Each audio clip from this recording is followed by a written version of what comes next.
He tratado miles de quemaduras en la sala de urgencias, pero nunca pensé que quien me quemaría, pues a mí, sería mi propia hija. Y no con fuego, sino con codicia. ¿Qué harías si tu propia hija te convirtiera en un instrumento financiero? Lee hasta el final. Y dime, ¿merece la pena pagar el precio del silencio? Me llamo Josefa Serrano y tengo 68 años.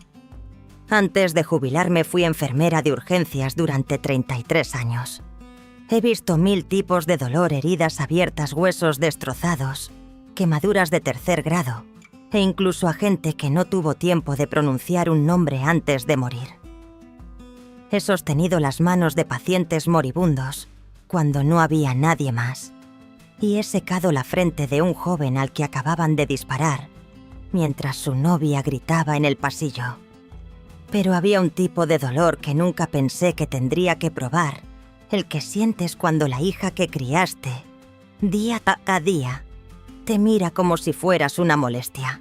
Aquella mañana la cocina de la casa de mi hija Verónica estaba luminosa como siempre. La luz del sol entraba a raudales por la ventana que había detrás del fregadero, proyectando suaves franjas amarillas sobre las encimeras de granito. Estaba cortando una manzana con las manos temblorosas, porque la pastilla antiinflamatoria de la mañana aún no había hecho efecto. Estaba acostumbrada a ese ligero temblor. Aún así intenté preparar la bandeja de fruta de forma bonita, aunque sabía que ninguno de los dos la probaría nunca. En parte porque todavía conservaba el hábito de cuidar, y en parte, quizás solo quería sentirme útil. Se oyeron pasos desde el piso de arriba. Bruno, mi nieto, entró en la cocina con los auriculares colgados del cuello, una camiseta con un logo que no pude leer y los ojos pegados al móvil. Pasó a mi lado como si yo fuera una lámpara de pie en una esquina. Luego me miró de reojo y murmuró: «Otra vez con tus paranoias con el dinero, mamá me lo ha contado». No respondí. No pregunté: «¿Te ha contado qué?». Simplemente seguí cortando el último trozo de manzana.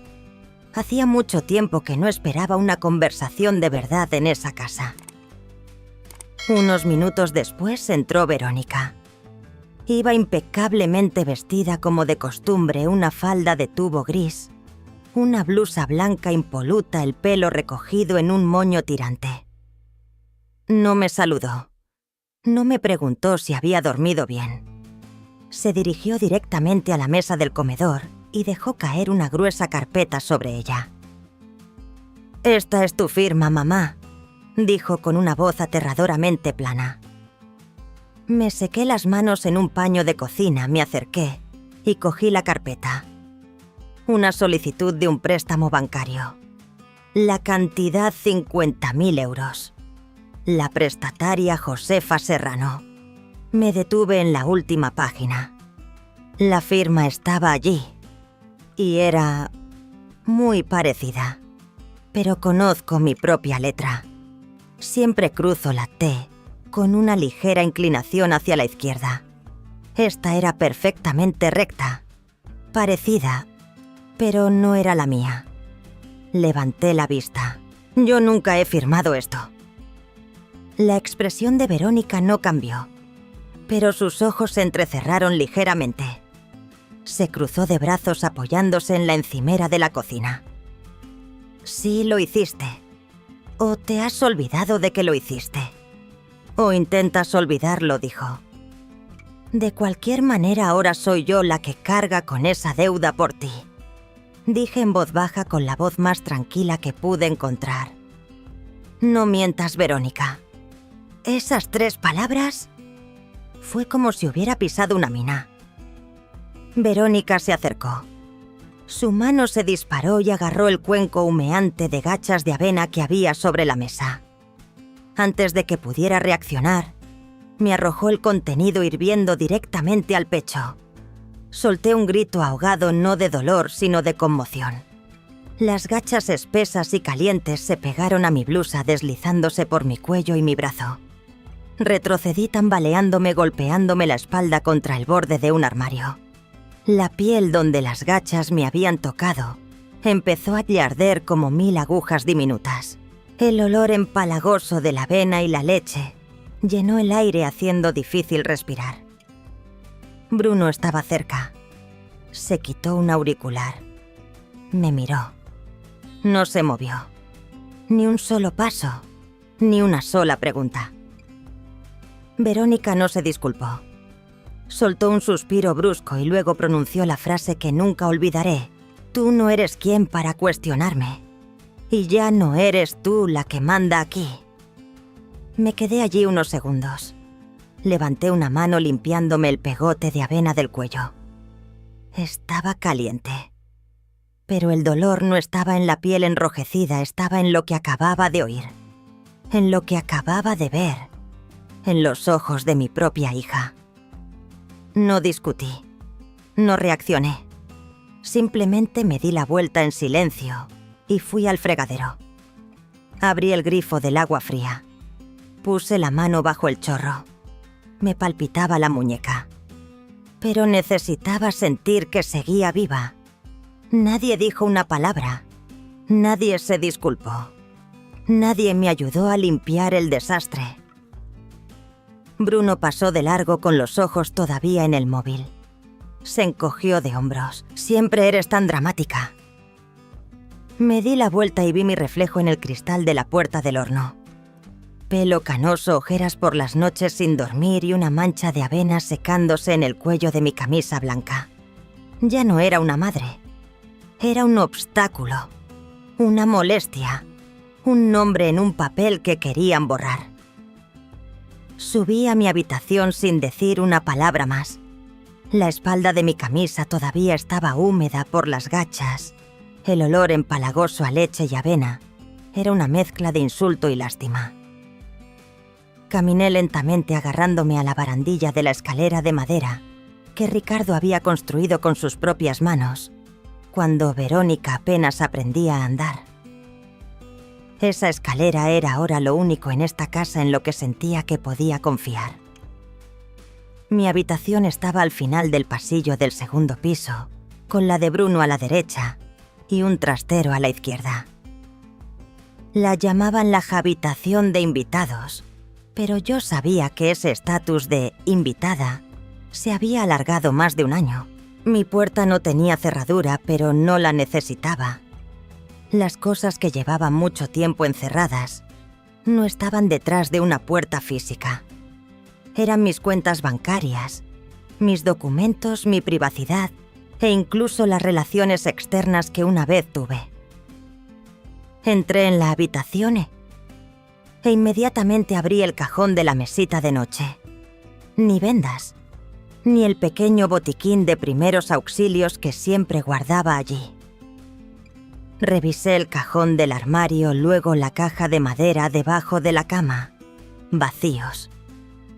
Recordaba claramente haberlo llenado con gasas un tubo de crema para quemaduras y un pequeño frasco de antiséptico, el tipo de kit que llevaba conmigo desde mis días en el hospital.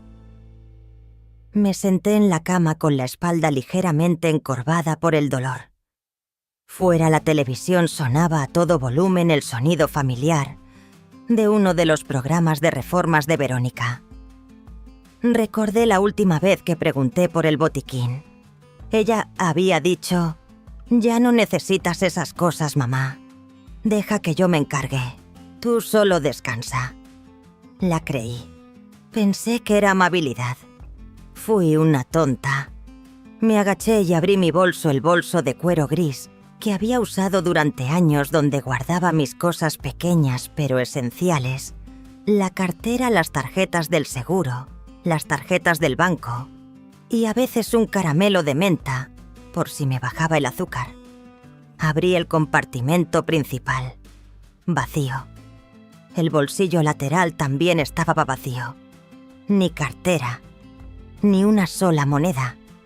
Incluso revisé el pequeño bolsillo oculto en el fondo donde solía esconder una moneda de 25 céntimos doblada en un viejo recibo. Había desaparecido. Me quedé inmóvil un momento. Una serie de recuerdos inconexos empezaron a encajar como piezas de un rompecabezas silencioso. Hacía 3 meses Verónica había dicho: «Deja que te guarde la cartera, mamá. Es más fácil para mí pagar las cosas.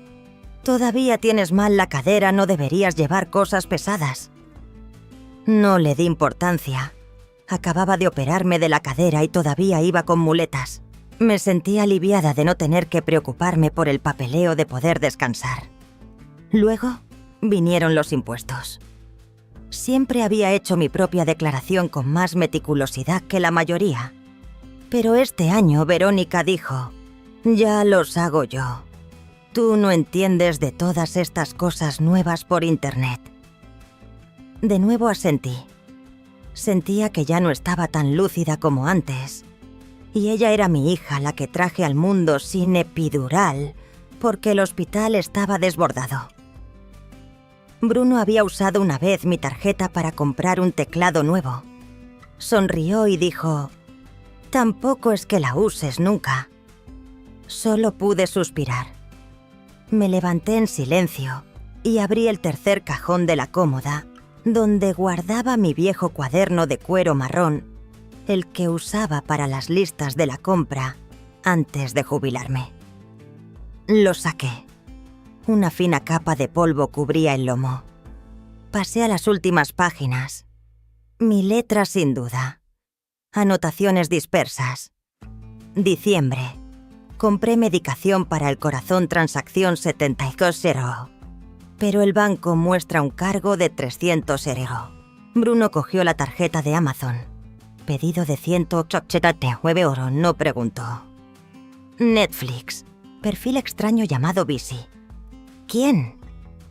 Retirada de PayPal 40 € a las 3:14 am. Yo estaba dormida a las 9 p.m. Recordé por qué había escrito esas cosas. No porque sospechara, sino porque algo no encajaba. Pero no me atreví a decir nada. Tenía miedo de equivocarme. Tenía miedo de romper la paz. Había creído que cuando me debilitara mi familia sería mi apoyo. Resultó que mi debilidad fue la señal para que empezaran a hacer planes en mi nombre. Me senté al borde de la cama y abrí el móvil. La aplicación del banco había desaparecido. Verónica me había ayudado a borrarla para evitar confusiones. Apreté el pequeño cuaderno contra mi pecho. La ira se había ido. Fue reemplazada por un vacío familiar que se estaba filtrando en mis huesos. Algo había cambiado. No era el dinero. No eran las tarjetas. Era la forma en que me miraban como a un activo sin explotar. Antes era una madre, la que mantenía unida a esta familia con cada comida preparada cada noche, en vela al lado de Verónica cuando tenía fiebre de niña. ¿Qué era ahora? Era una línea de crédito que explotar. Me senté en la cama durante un largo rato después de cerrar el cuaderno. Sin lágrimas, sin temblores, sin pánico. Solo un extraño y profundo silencio. Como si acabara de cruzar una puerta sin darme cuenta de que sus bisagras estaban rotas. Abrí el pequeño cajón de mi mesita de noche y saqué mi viejo móvil. La pantalla tenía una fina grieta que la cruzaba en diagonal como una pata de gallo. No la había reemplazado, porque ya no tenía a nadie a quien escribirle tanto como antes. Fui a mis contactos. No había muchos nombres, todos viejos conocidos. La mayoría habían cambiado de número o de papel en mi vida. Me detuve en un nombre: Walter Castillo. El número seguía guardado desde hacía 7 años. La última vez que hablamos fue después del funeral de Ricardo. Era nuestro antiguo vecino, el abogado de nuestra familia. También había sido amigo de mi marido. No estaba segura de si todavía vivía en la antigua dirección, pero pulsé el botón de llamada, solo para oír una voz familiar. El teléfono sonó 2 veces. Josefa, exhalé como si acabara de salir del agua. Yo siento llamar tan de repente. ¿Estás bien? Esa pregunta tan simple me llevó unos segundos responderla.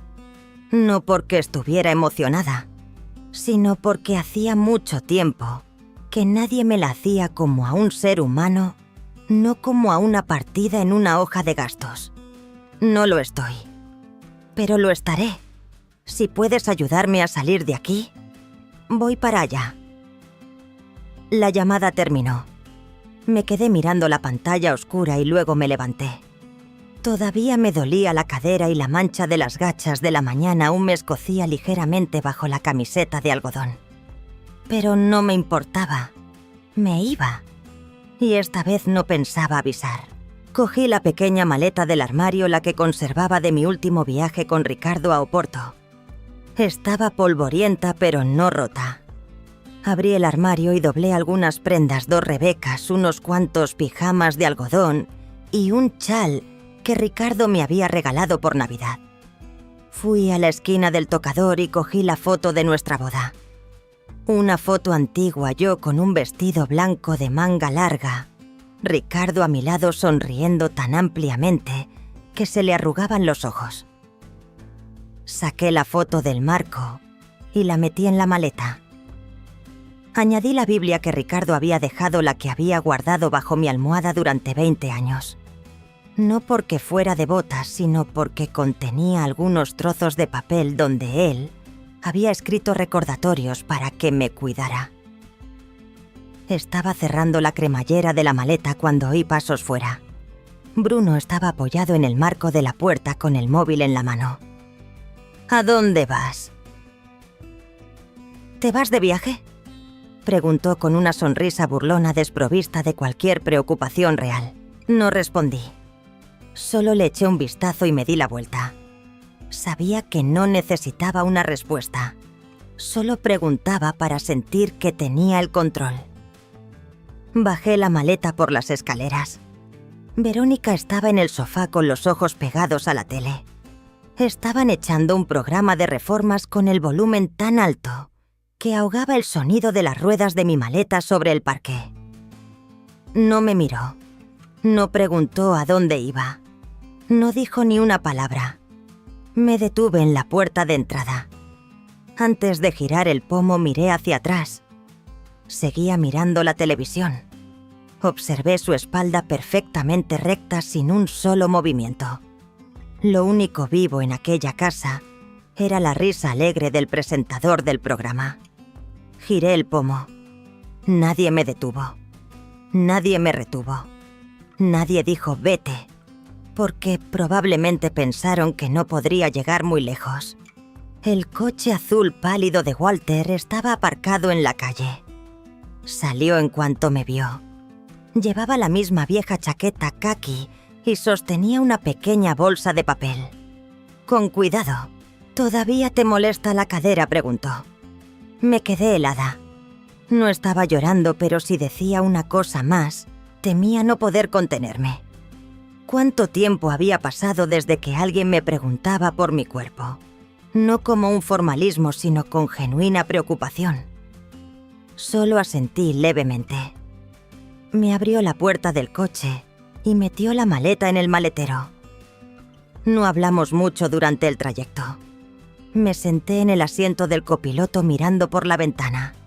Cada calle que pasábamos era familiar y ahora extraña.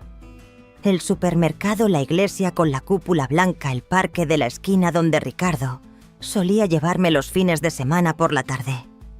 De repente, todo parecía ajeno, como escenas de la vida de otra persona. El coche giró por una pequeña carretera bordeada de árboles que se alzaban como una valla silenciosa y protectora.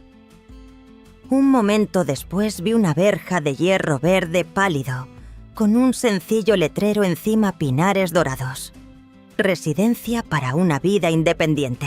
Walter apagó el motor. No me apresuré a abrir la puerta. Me quedé sentada unos segundos esperando a que mi corazón volviera a un ritmo normal. En el vestíbulo una mujer joven esperaba. Ojos brillantes, el pelo recogido en un moño suave, una sonrisa muy amable. «Usted debe de ser la señora Serrano, soy Clara». ¿Le apetece un té? ¿De jengibre o de menta? No pude hablar de inmediato. Sentí una mezcla de emoción y vergüenza. No por mi situación, sino por haber esperado tanto tiempo para salir de un lugar que ya no era un hogar. Elegí menta. Al final de ese día, cuando me mostraron mi habitación pequeña pero luminosa, con una ventana que daba a un estanque de nenúfares, solo tenía unas pocas cosas conmigo: una fotografía, una Biblia, algo de ropa limpia y una nueva conciencia. Había salido por la puerta y nadie había intentado detenerme, quizá porque pensaban que no podría llegar muy lejos. A la mañana siguiente, fui a casa de Walter.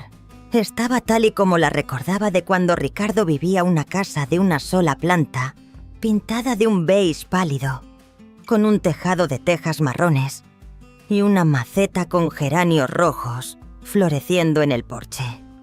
Como yo, la casa había envejecido, pero había conservado su dignidad. Era el único lugar al que sabía que podía llamar a la puerta sin que me pidieran la tarjeta del seguro o una verificación bancaria. Walter abrió sosteniendo una taza de café de porcelana blanca. Llevaba un jersey de cuello redondo azul marino gastado pero limpio. Sonrió suavemente y se hizo a un lado para dejarme entrar. Me senté en una silla de madera dura en la mesa de su cocina. Era una cocina pequeña con suelos de madera oscura y olía a café tostado mezclado con papel viejo y un toque de humedad, un aroma que me resultaba más reconfortante que cualquier ambientador. Abrió un armario y sacó una caja de plástico transparente llena de documentos. La etiqueta exterior decía: legal, fideicomisos personales y herencias. Nunca pensé que tendría que volver a usar esto, dijo abriendo la caja. Pero es el momento adecuado. Sacó un grueso fajo de papeles cuidadosamente grapados en orden. En la parte superior de la primera página, vi las palabras en negrita y mayúsculas: fideicomiso vitalicio irrevocable, para personas independientes. Observé en silencio con las palmas de las manos ligeramente húmedas por el nerviosismo. Nunca pensé que necesitaría crear algo llamado fideicomiso vitalicio irrevocable, pero claro, tampoco pensé que mi propia hija falsificaría mi firma para pedir un préstamo de 50.000 euros. Walter pasó cada página explicando con una voz lenta y deliberada. No me hizo sentir estúpida. No tenía prisa. Repasó cada sección: el propósito del fideicomiso, una lista de los activos que podían transferirse a él, el control absoluto de la persona que lo establecía. Y la parte más importante: nadie, ni siquiera la familia, podía tocar los activos sin una autorización escrita y notariada firmada por mí. No quiero venganza, dije en voz baja después de que terminara. Solo quiero que dejen de tener el poder de tocarme o de tocar nada que fuera mío. Walter asintió sin hacer más preguntas. Revisamos todo uno por uno. Cosas que parecían pequeñas, pero cada una era una puerta abierta que ahora necesitaba ser cerrada. La cuenta bancaria conjunta que compartía con Verónica, que yo pensaba que era para tener un acceso cómodo a los fondos para medicamentos. La cuenta secundaria que Ricardo había dejado, que Verónica había dicho de poner a nombre de las dos para que fuera más fácil hacer la declaración de la renta. Una cuenta de ahorros de mis días de enfermera de la que me había olvidado, porque no la había tocado en mucho tiempo. Sin cabos sueltos, dijo Walter tomando notas. Tenemos que cerrar todas las puertas a partir de hoy. Asentí. Por primera vez en meses, sentí que alguien estaba de mi lado, sin exigir que me volviera más débil para ser protegida. Imprimimos los documentos, hicimos algunos ajustes menores y luego me senté. Sostuve el bolígrafo. Cuando firmé la primera página, mi mano tembló. Me detuve un instante, pero luego recordé todas las veces que había firmado cosas en el hospital, consentimientos quirúrgicos, certificados de defunción, papeles de alta. Había firmado tantas cosas, pero mi mano nunca había temblado así. No por miedo, sino porque era la primera vez que me estaba salvando a mí misma sobre el papel. Firmé la primera página, luego la segunda, la tercera, 17 páginas en total. Walter me ofreció un pañuelo para secarme el sudor de las manos, pero no lo cogí.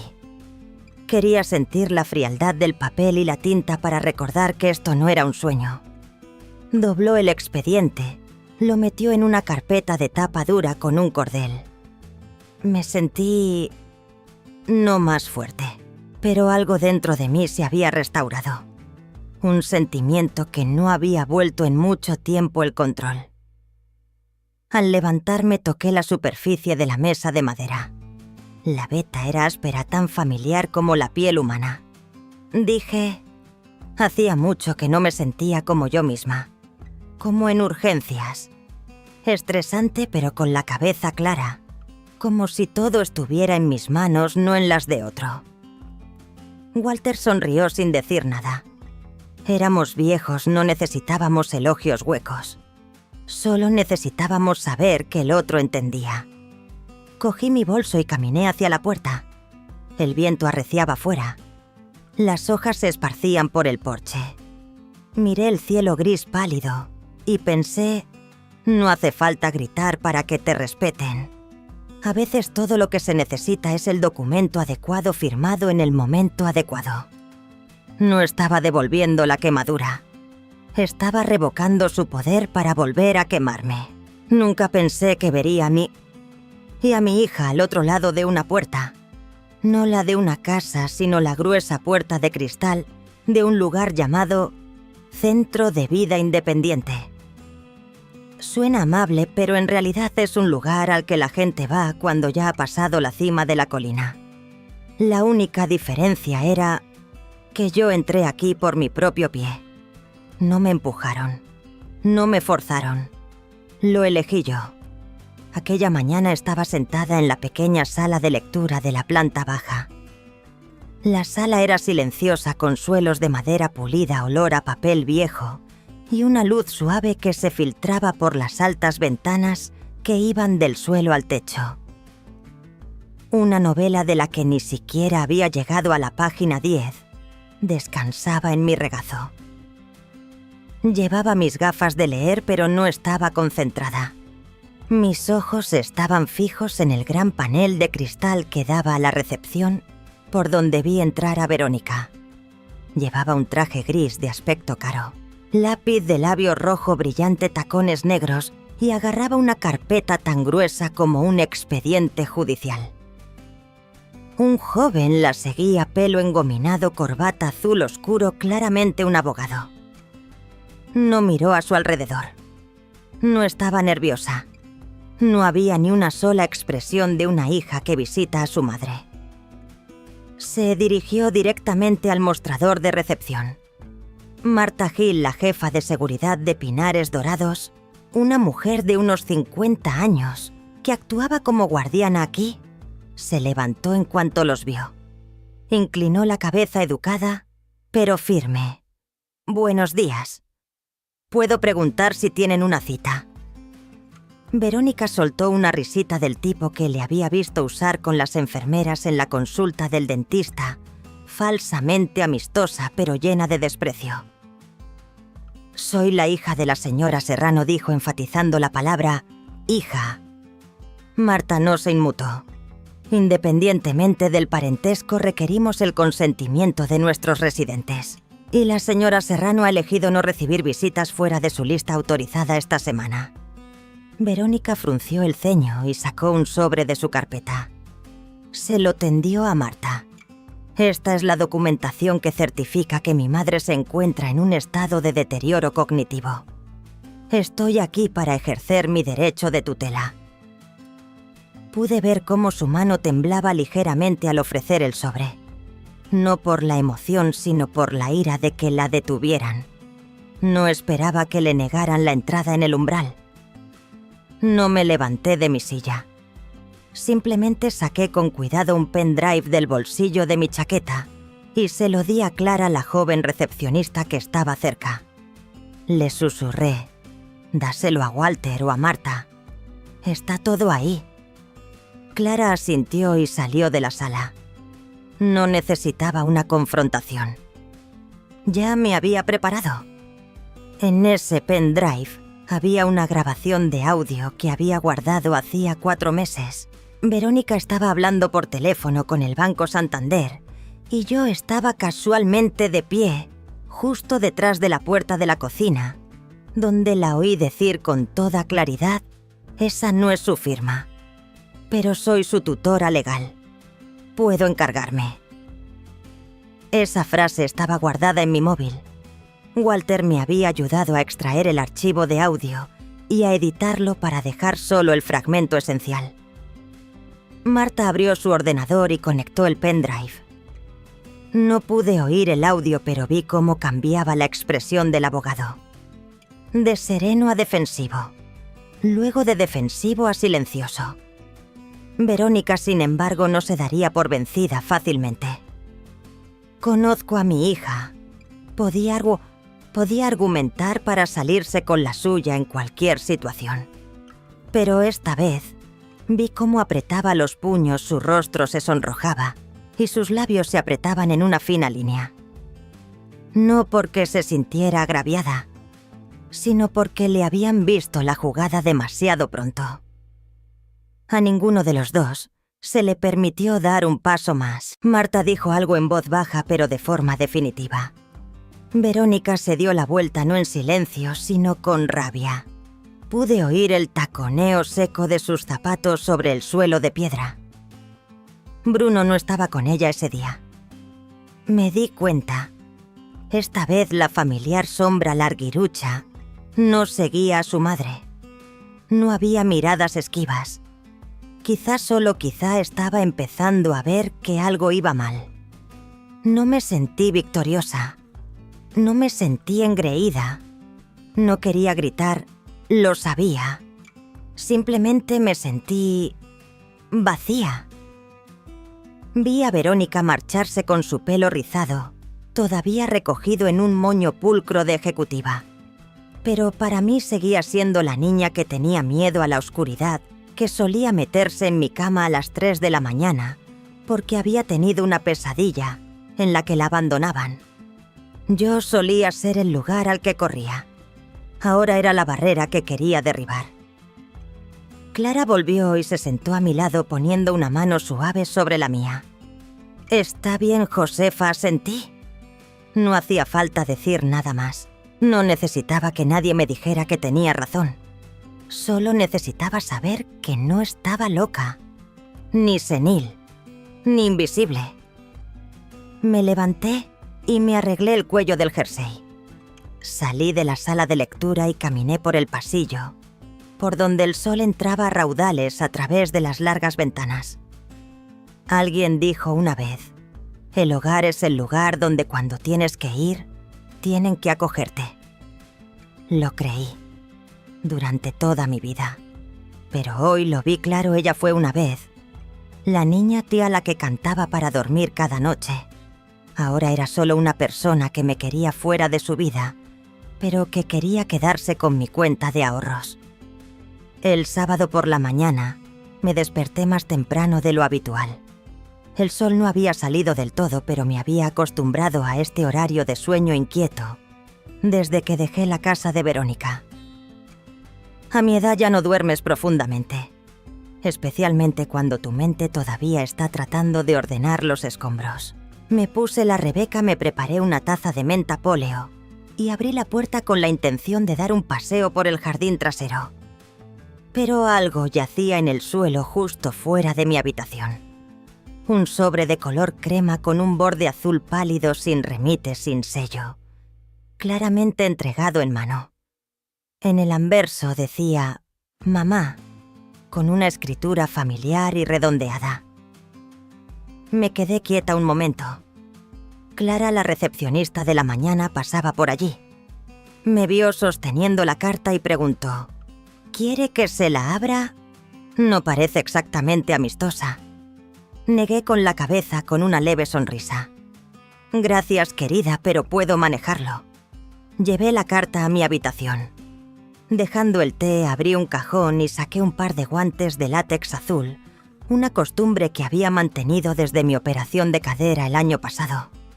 En parte era para mantener la calma, y en parte porque sabía que si necesitaba entregarle algo a Walter, más tarde tendría pruebas no contaminadas. Abrí el sobre con unas tijeras cortando un borde limpio. Dentro había una carta manuscrita en papel grueso de color marfil, que olía ligeramente a perfume, el mismo que Verónica usaba cada mañana. La leí lentamente.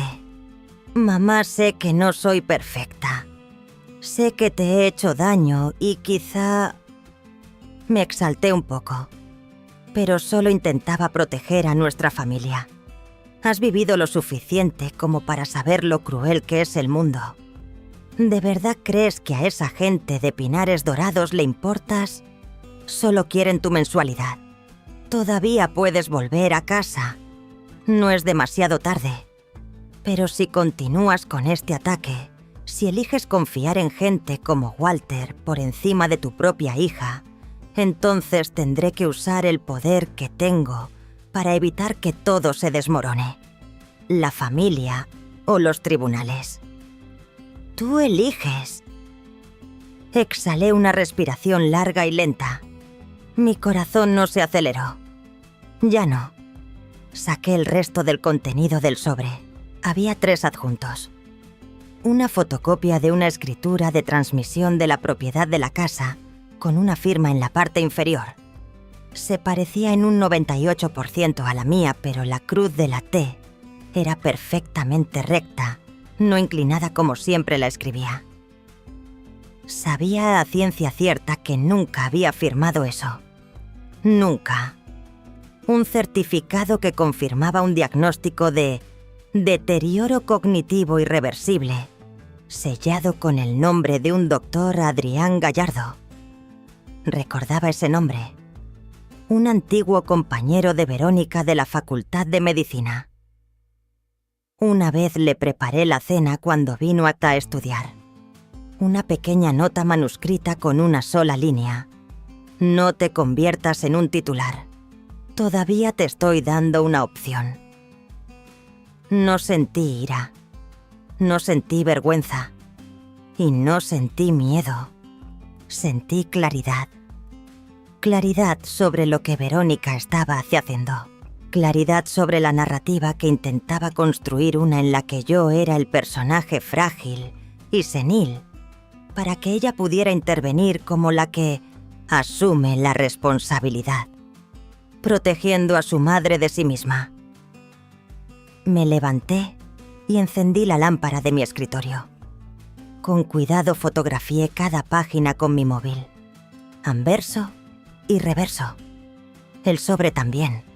Metí todo en una funda de plástico para documentos y la sellé. Escribí en la etiqueta: Carta de Verónica, sábado semana 2. Llamé a Walter. Respondió al primer tono. Tengo algo para ti, dije.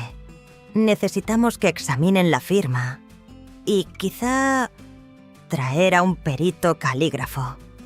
No hizo muchas preguntas. Solo dijo: estaré allí en 10 minutos.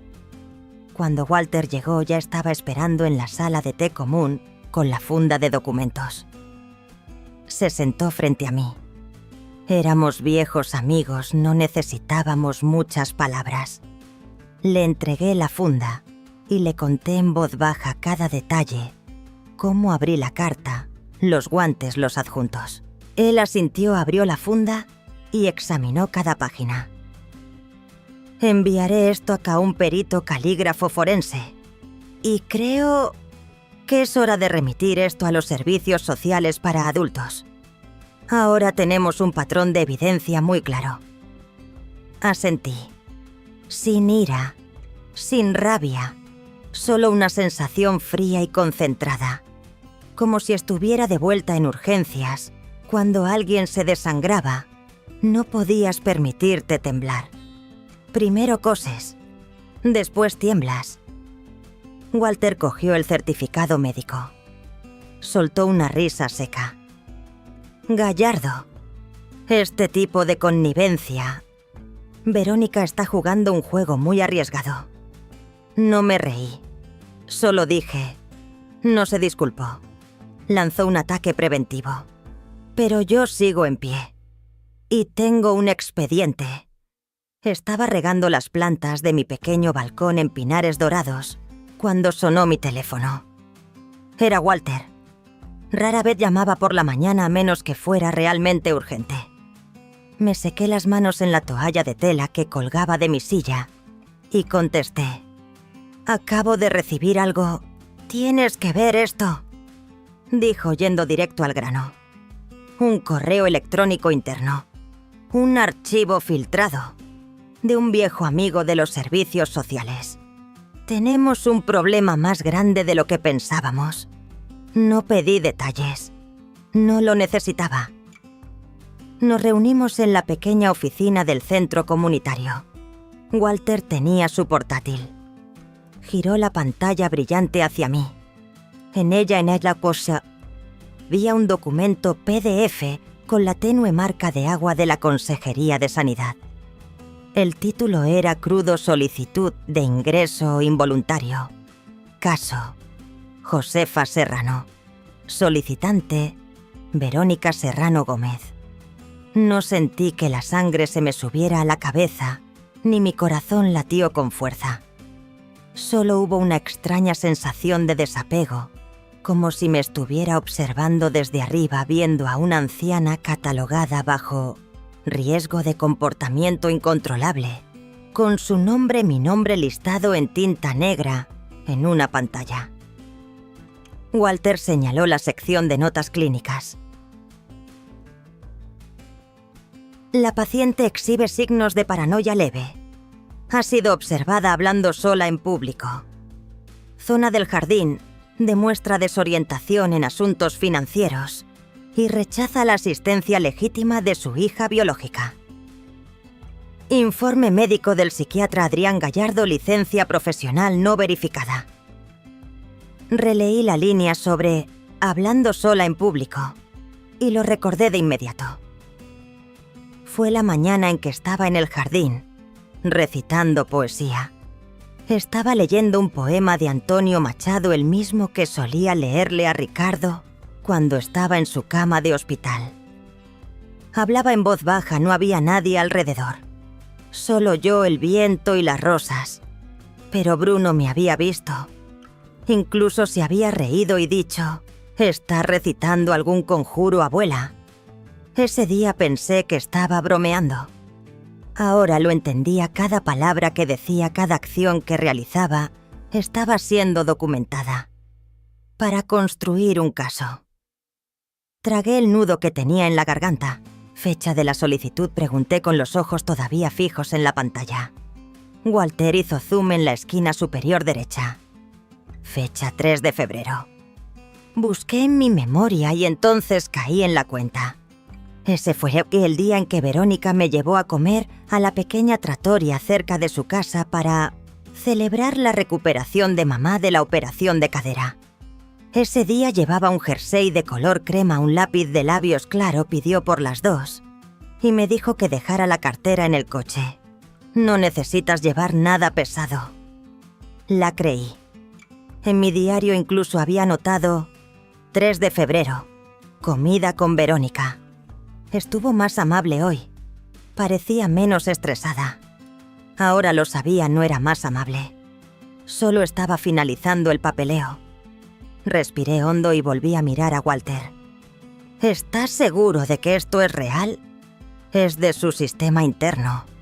Todavía no es una solicitud judicial oficial, pero es suficiente para que actuemos. Asentí, mi voz baja pero firme. ¿Cuál es nuestro próximo movimiento? Walter cerró cuidadosamente su portátil y sacó un nuevo archivo de su maletín. Voy a enviar todo a la Oficina Federal de Servicios de Protección de Adultos. Pero tienes que estar preparada.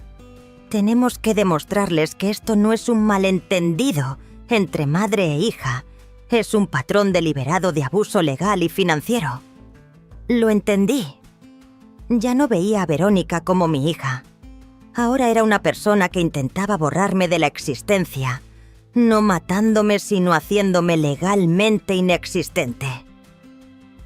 Volví a mi habitación y abrí mi cómoda sacando 3 cosas. El cuaderno donde había seguido la cronología de su ayuda con mis finanzas.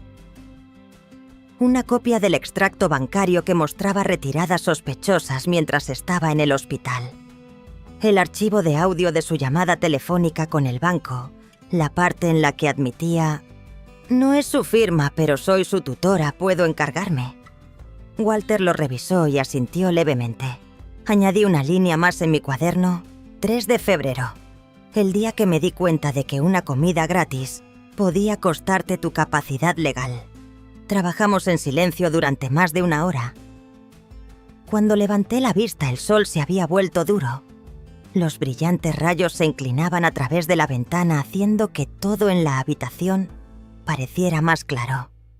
Tan claro como la forma en que Verónica solía pararse en el salón sonriendo mientras me decía: «Solo quiero cuidarte, mamá».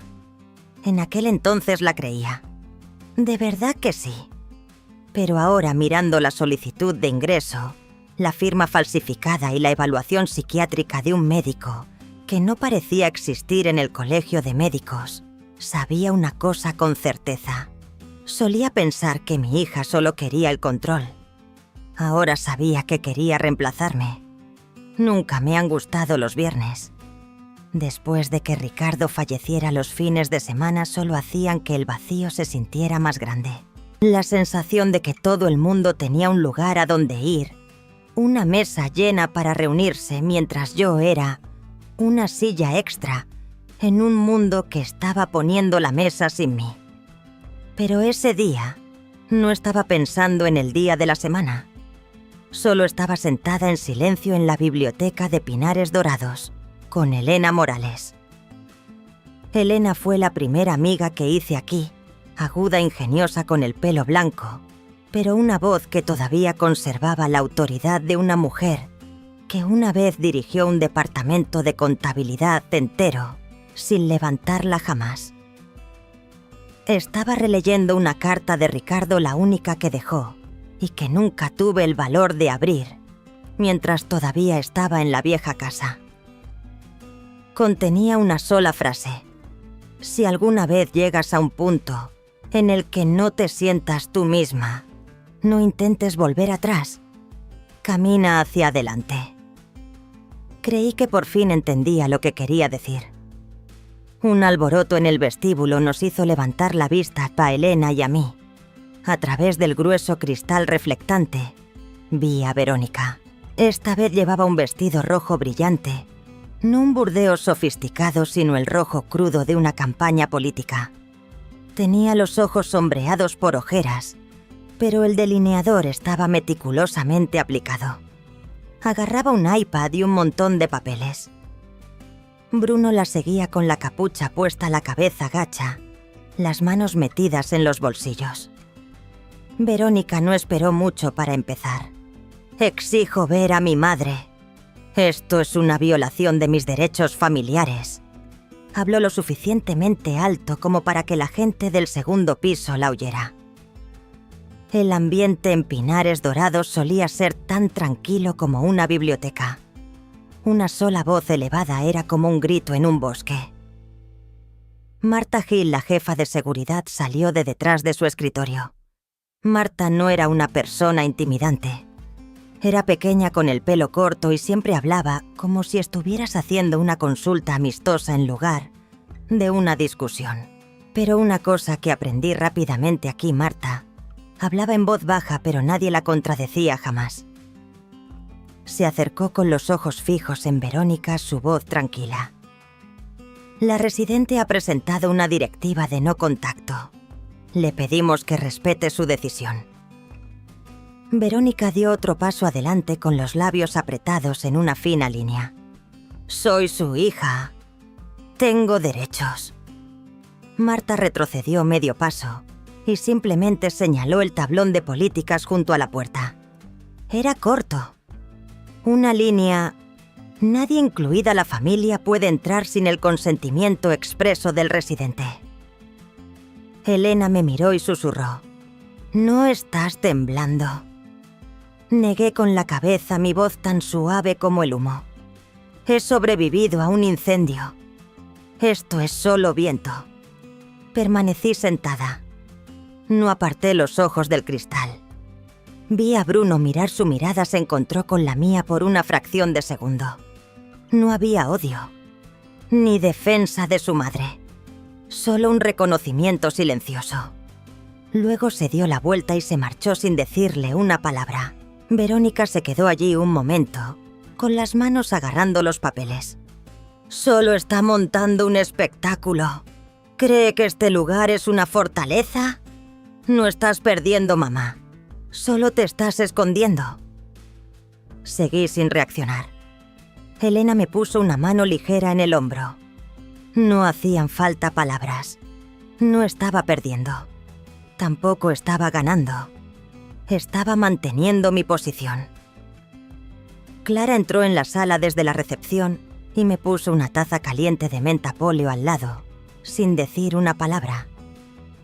No le di las gracias, no porque se me olvidara, sino porque el gesto no necesitaba palabras.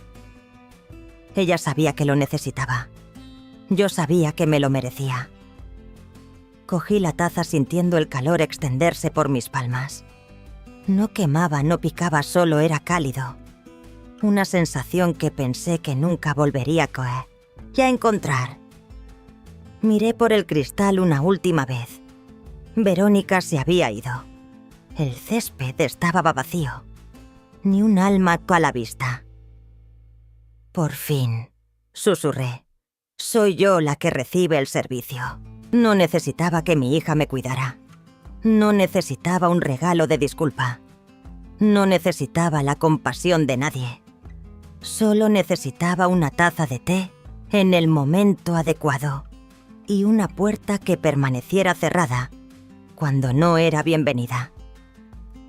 Vinieron a forzar mi puerta, pero esta vez no era yo la que necesitaba salir.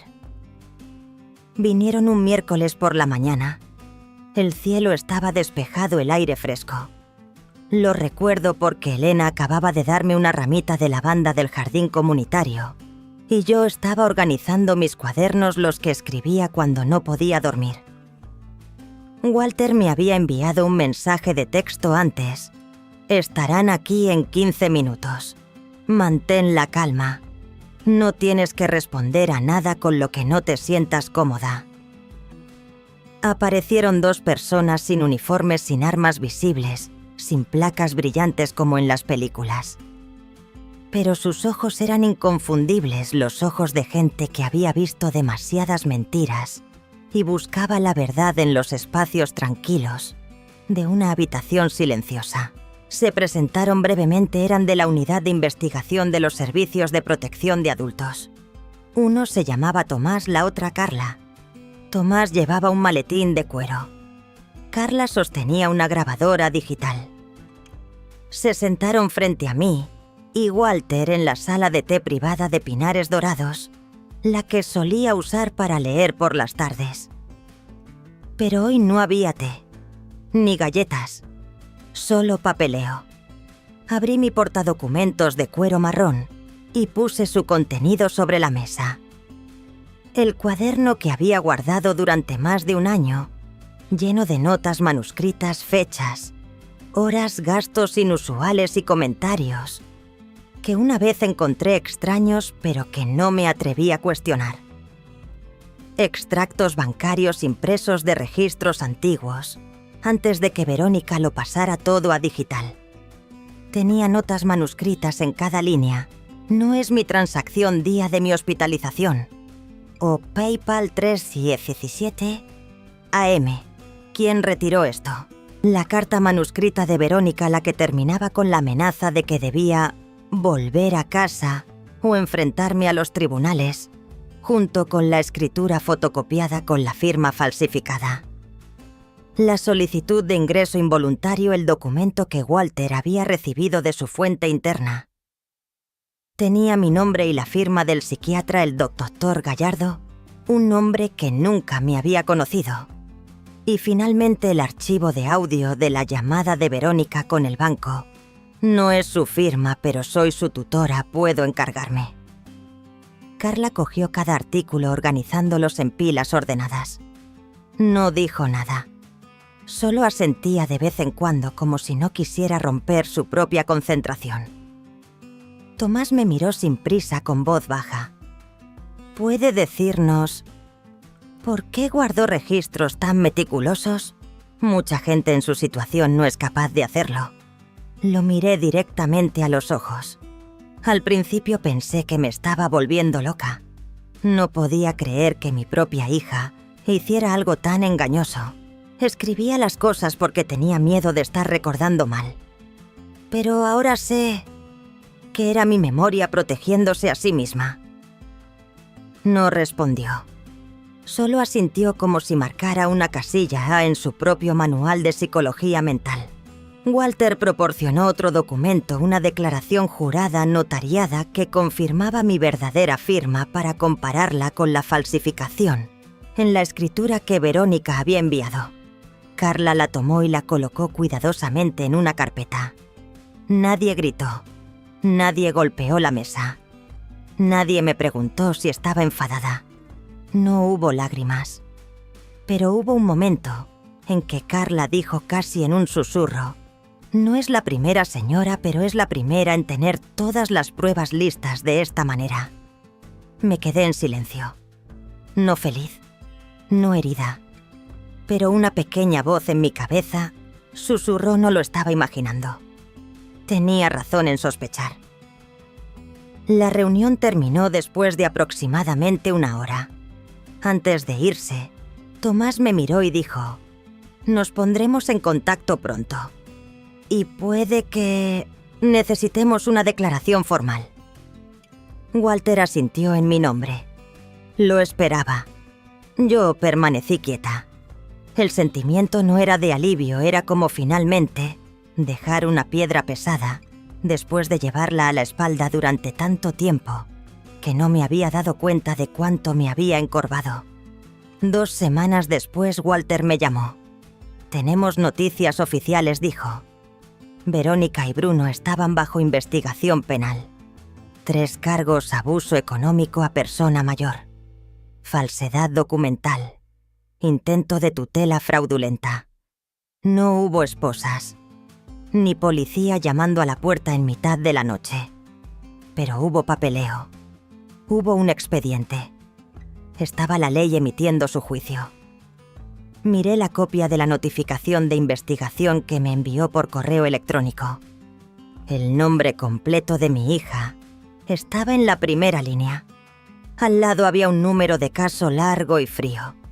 Bruno también figuraba por usar mi tarjeta de crédito para compras en línea mientras estaba en el hospital. No me sentí reivindicada. No sentí que hubiera ganado. Simplemente me senté conmigo misma, abrí mi cuaderno y escribí una última línea en la parte inferior. No necesitaba ganar. Necesitaba que la verdad se escuchara en el lenguaje de la ley. Y hoy esa voz finalmente había hablado. No esperaba visitas esa tarde. Pinares Dorados estaba tan tranquilo como siempre, el sonido de pasos suaves, el delicado clic de las puertas al cerrarse y el viento susurrando entre los árboles del jardín central como una melodía no escrita. Había aprendido a vivir en la quietud. No en la soledad, sino en el silencio intencionado. Estaba preparando té cuando oí llamar a mi puerta 3 golpes suaves y lentos. Ni urgentes ni ansiosos.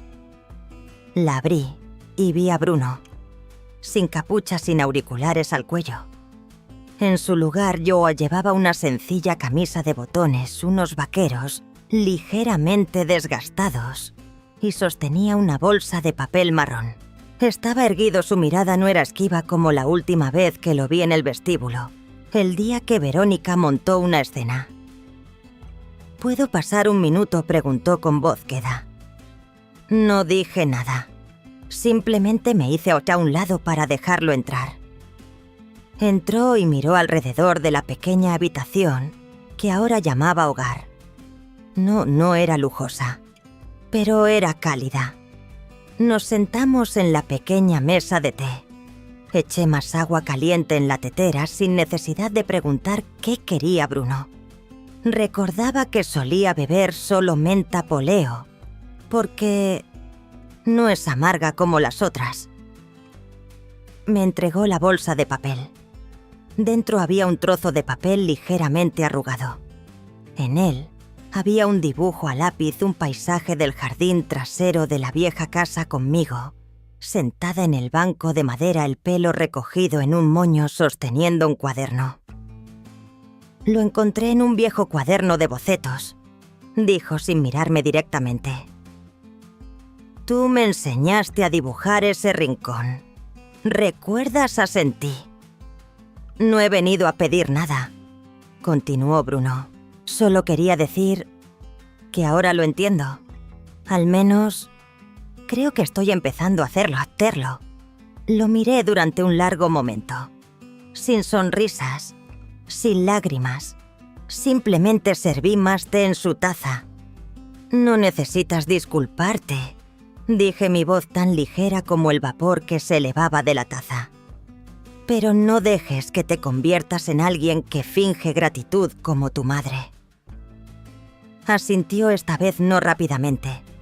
Vi algo cambiar en sus ojos.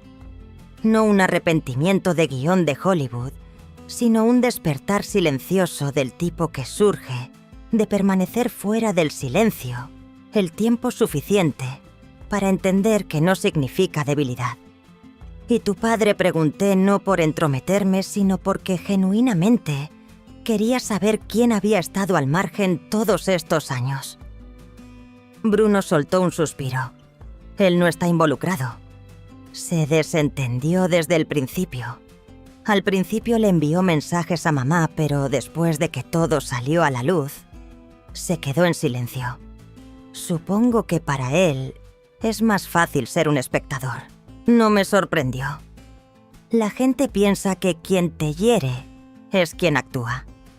Pero a veces, la persona que más te hiere es la que se queda al margen y dice, no es mi problema. Bruno se levantó después de unos 20 minutos. No dijo, volveré, ni ofreció una disculpa cliché. Simplemente inclinó la cabeza ligeramente, puso la mano sobre el dibujo y lo dejó en la mesa, una ofrenda apropiada y respetuosa. Después de que se fuera, me quedé sentada un rato. Cogí un trozo de papel viejo de mi cajón, del tipo que usaba para las listas de la compra, y escribí una sola línea. A veces la persona más peligrosa no es la que te hiere, es la que mira y dice que no es asunto suyo.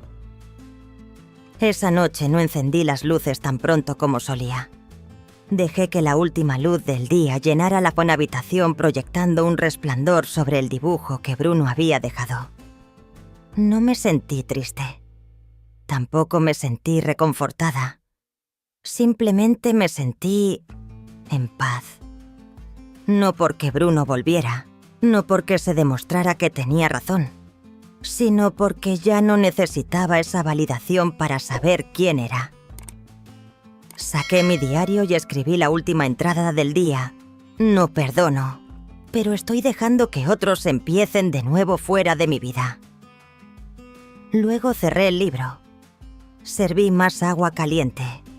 Me senté y observé el vapor subir. Mi silencio ya no era sobre la resistencia. Era un caso cerrado y yo era la que tenía la llave. Si has leído hasta aquí, creo que podrías ser como yo. O lo fuiste una vez, o conoces a alguien que lo es. Una madre, una abuela, una mujer que ha vivido más de la mitad de su vida creyendo que el amor suficiente es una forma de seguro natural.